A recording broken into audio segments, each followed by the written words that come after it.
d'abord, vraiment merci pour cette invitation. J'en suis d'autant plus heureuse que, voilà, à mon niveau personnel, en tout cas, Artisans du Monde a pour moi eu une importance particulière. Parce que voilà, quand j'étais étudiante, que je commençais à baigner dans le mouvement altermondialiste, il y avait une petite boutique à côté de chez moi, à Dijon, et ça a été un lieu très important pour moi de sensibilisation aux questions d'échange inégal et aussi à l'idée qu'on pouvait faire autrement à notre niveau. Et pour moi, Artisans du Monde, c'est bien ça. C'est pas seulement une manière de consommer, de produire, d'échanger autrement. C'est aussi ce que vous avez dit, Arturo, c'est vraiment un projet politique pour moi, avec finalement une démarche qui permet de dessiner concrètement des façons de dépasser le commerce international actuel, mais tout simplement aussi le système capitaliste fondé sur la rentabilité maximale des capitaux. Je crois vraiment que le projet d'Artisans du Monde, il est en opposition totale avec cela. Donc pour moi, voilà, c'est un réel projet politique. Et puis, par la suite, donc, quand j'étais impliquée dans Attaque France, j'étais amenée à travailler avec Artisans du Monde parce qu'Artisans du Monde en est un des membres fondateurs.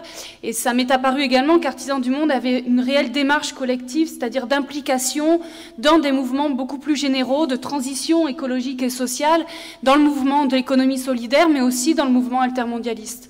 Voilà, donc pour moi, ça résume pleinement une formule qu'on utilisait beaucoup dans le mouvement altermondialiste, qui était penser local, agir global. Enfin, vraiment, pour moi, Artisans du Monde, c'est cela, quoi. Voilà, je voudrais maintenant en arriver aussi à ce qu'on porte en commun. Alors évidemment, tu l'as dit, Marc, c'est la remise en cause radicale du système commercial actuel. Bon, parce qu'il met en concurrence des systèmes productifs complètement inégaux, mais aussi parce que c'est tout sauf de la concurrence libre et non faussée. D'abord parce qu'il y a un énorme dumping en faveur des pays riches et des plus gros producteurs de ces pays riches sur l'agriculture, parce qu'il y a des aides massives qui sont distribuées, 40 milliards d'euros par an au niveau de l'Union européenne, mais aussi parce que c'est fondé sur des oligopoles qui font la pluie et le beau temps sur les marchés internationaux et qui captent une partie de plus en plus importante de la richesse créée. Donc pour toutes ces raisons-là également, je crois qu'on est vraiment lié à cette idée d'un autre commerce. Et justement, je crois que ce qui nous relie également, c'est cette idée que eh bien, on peut avoir un commerce multilatéral plus juste, fondé sur la coopération et non pas sur la mise en concurrence acharnée. Et je crois que c'est important aussi de porter cette idée, non pas de repli vers les États-nations de façon égoïste, et dans un temps où on a une émergence forte aussi des mouvements nationalistes, je crois que c'est important de le porter en commun, cette idée qu'on peut s'en sortir avec des mouvements internationalistes de coopération et de solidarité internationale.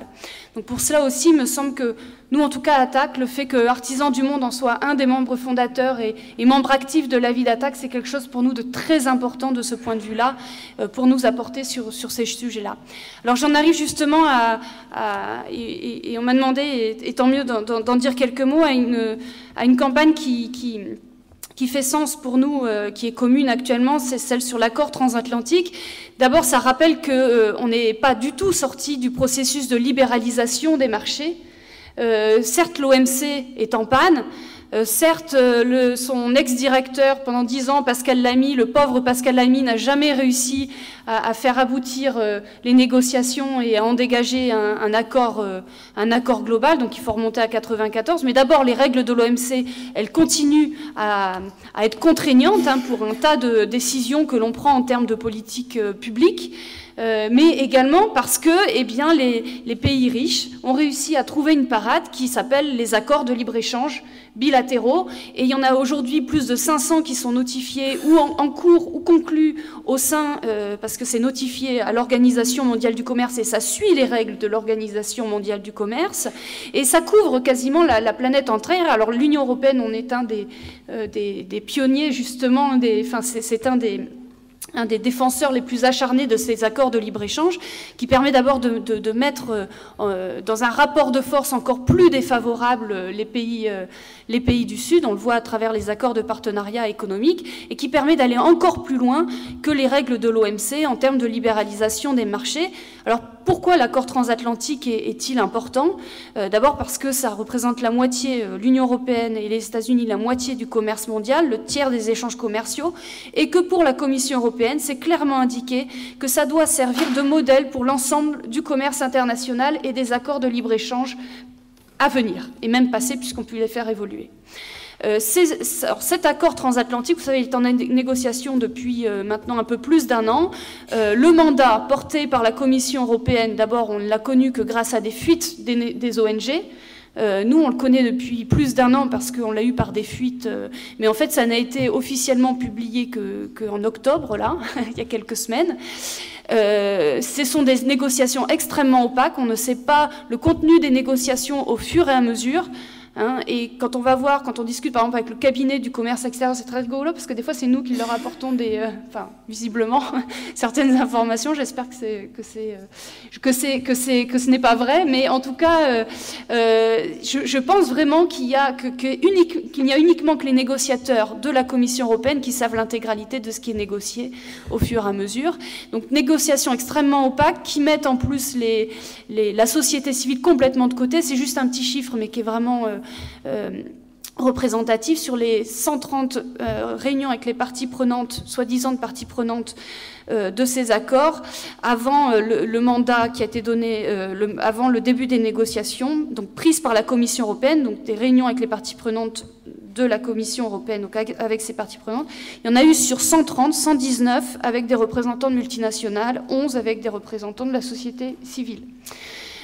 Donc on est, je vous passe 1000 exemples comme cela qui montrent qu'en fait on n'a pas du tout la même position que les multinationales évidemment dans ces négociations.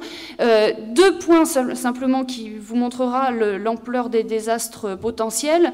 Les droits de douane, alors là ça concerne essentiellement l'agriculture, mais il faut savoir que en agriculture, côté Union européenne, on a des droits de douane beaucoup plus importants que du côté des États-Unis.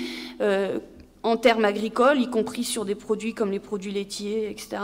Et qu'il est prévu une réduction substantielle des tarifs douaniers à hauteur, si on en croit l'accord Union européenne-Canada qui est en passe d'être ratifié, à hauteur d'une baisse de 95 à 100% de l'ensemble des droits de douane. C'est ça qui nous attend. Alors pour ceux qui connaissent un tout petit peu l'agriculture des États-Unis, je peux vous dire que ça va mettre pour le coup en concurrence des systèmes de production extrêmement inégaux, ce qui va nous pousser évidemment encore plus dans notre vocation agro-exportatrice vers la concentration des exploitations, vers la spécialisation régionale, vers le dumping social, vers le rabaissement vers le bas des normes environnementales. Et j'arrêterai juste sur ce point-là aussi, sur la question des normes sanitaires, environnementales et sociales. Il est prévu là aussi une harmonisation qu'on imagine évidemment vers le bas.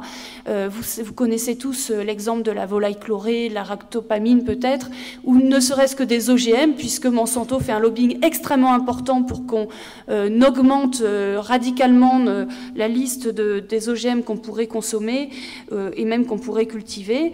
Donc voilà tout ce qui est derrière cet accord transatlantique, et je le répète, avec des retombées qui seront pour l'ensemble des pays du monde. Juste un point également, l'accord transatlantique, ça va vouloir aussi dire l'érosion de toutes les préférences qu'on pouvait accorder à certains pays du Sud. C'est-à-dire que ça s'appelle l'érosion des préférences accordées vis-à-vis de ces pays du Sud ou des pays les plus pauvres, puisque finalement il n'y aura plus de préférences particulières vers ces pays pauvres, puisque nous aurons de toute façon vers les États-Unis, mais aussi vers un tas d'autres pays riches, érodé totalement nos droits de douane. Donc il y a derrière des atteintes graves à l'agriculture paysanne au nord, mais il y a également des répercussions à venir pour les pays du Sud, pour l'ensemble des pays du monde dans cet accord transatlantique. Voilà pourquoi, pour un tas d'organisations, c'est très important de se battre contre cet accord. C'est un levier aussi pour remettre en cause l'ensemble des accords de libre-échange et de la libéralisation du commerce.